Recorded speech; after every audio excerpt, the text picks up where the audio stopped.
Hello everyone, welcome to another One Piece chapter discussion. I'm going to be covering chapter 935 today. It's been a long 2 weeks.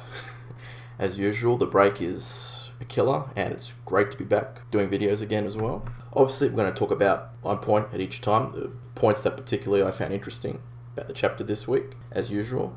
Well, we'll start. And the first thing that I noticed is another decent looking smile user.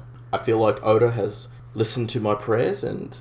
I should say Goda has listened to my prayers and seemed to be showing some more decent smile users. First up, one up we have is Solitaire, the monkey smile user. I will say that I'm not too sure if it's going to be a normal monkey or a spider monkey. I'm kind of leaning to it being a spider monkey.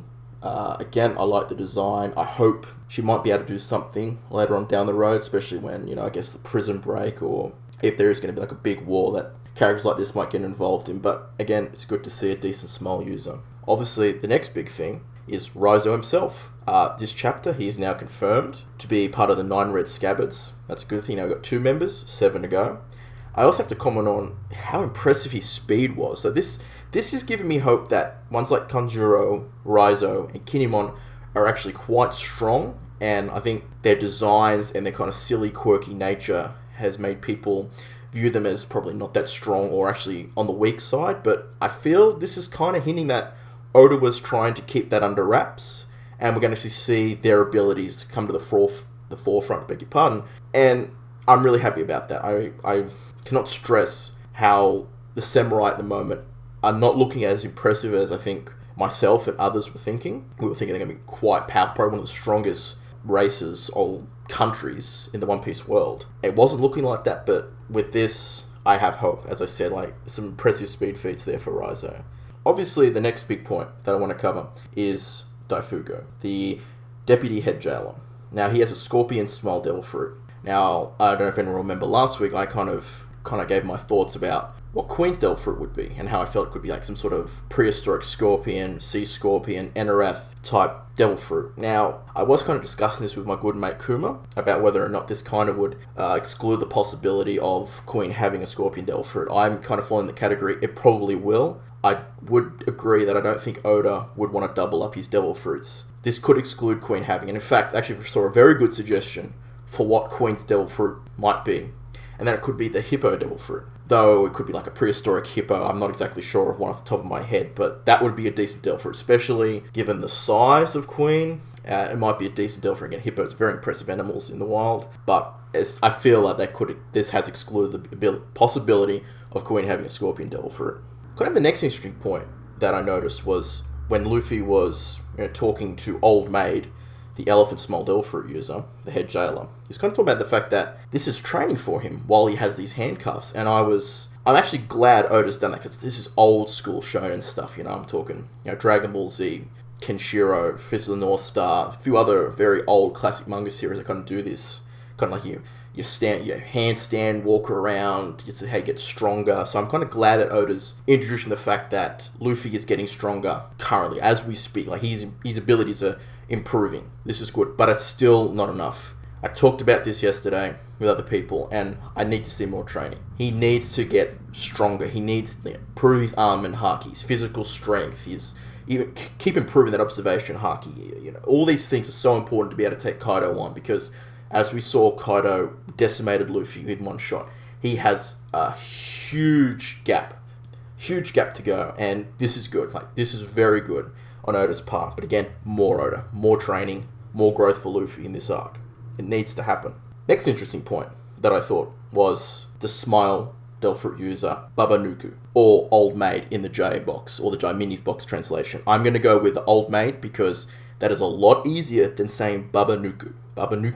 It's already difficult. I'm sticking with Old Maid. Sue me if you don't like it. Again, I love the fact we're finally seeing some impressive smile devil fruit users. And, I mean, this is very impressive. Like, he uses the ability Elephant Sneeze. This is the manga stream translation that I've taken this from. And actually damages Luffy. Now, obviously, Luffy's in an extremely weakened state. He's got the Kairoseki handcuffs. His stamina's probably also quite low with all the work he's been doing. He's already been fighting a little bit.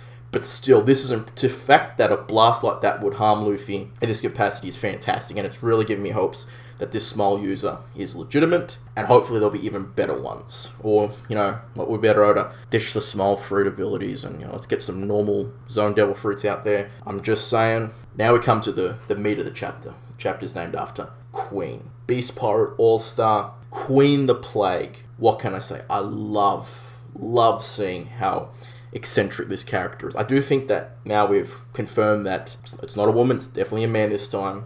I also believe it kind of discounts that he's an Okama, and there's a lot of speculation involving that. I just think he's a very eccentric guy with overalls. He's a bit of a freak. I don't think he's an Okama. I'm going to put that down now. Very interesting that he's actually interested in Komurasaki as well. I wasn't expecting that. That could play a part later on, as I know. If he finds out that Komurasaki's been supposedly killed, is he going to attack Kyoshiro? Could he attack Orochi?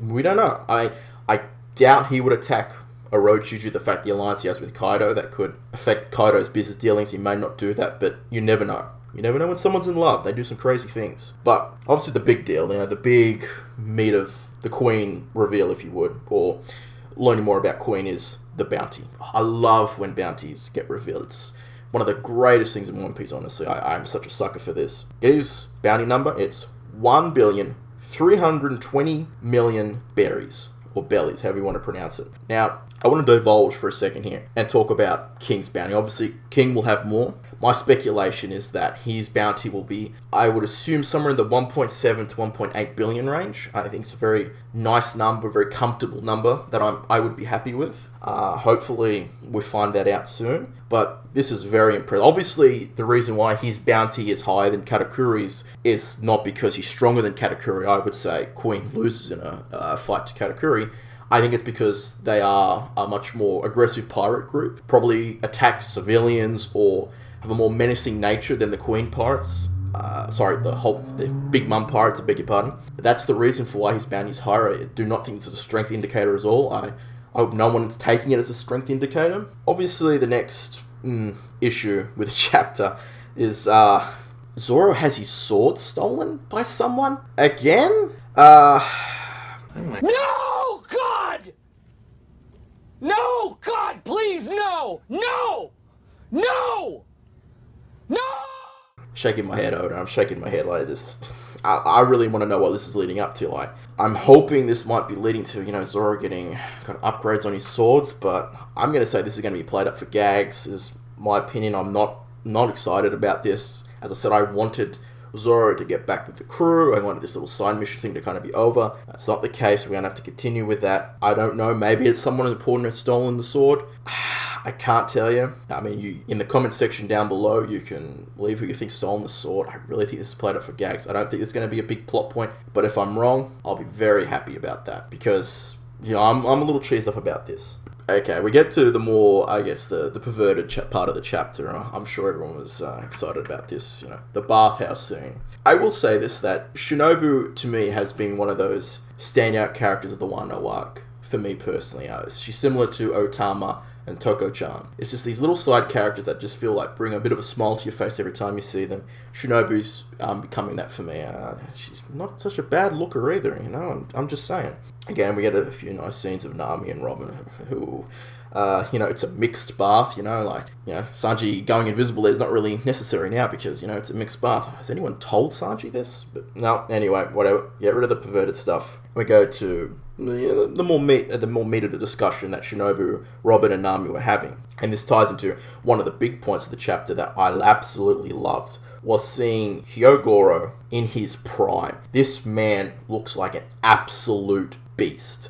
I cannot stress how impressed I am. And I'm hoping, in fact, my good mate Silver's kind of elicited a theory or a speculation that he kind of thought was the life return that the CP9 users did. I can't think of the name. The Kabuki play guy, the line. I can't believe his name escapes me. I beg your pardon.